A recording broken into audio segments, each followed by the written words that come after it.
Tu es à la SAT quand même régulièrement. Oui. Comment c'est faire du VJing à la SAT versus lorsque tu en fais dans d'autres salles?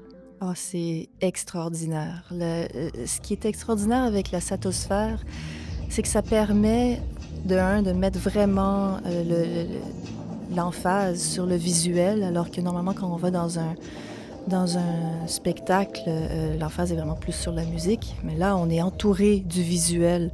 Alors, on voit les gens réagir de manière très intense, très expressive au visuel qu'on met. Donc, déjà là, c'est très gratifiant.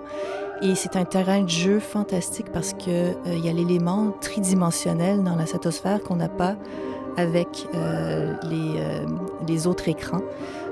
Par exemple, on peut faire beaucoup d'illusions d'optique. On peut avoir l'impression d'être dans un cube alors qu'on est dans un cercle. Donc, on peut faire toutes sortes d'environnements immersifs qui ne sont pas possibles avec d'autres types d'installations. Donc, la satosphère, c'est vraiment pour les VJ, c'est extraordinaire.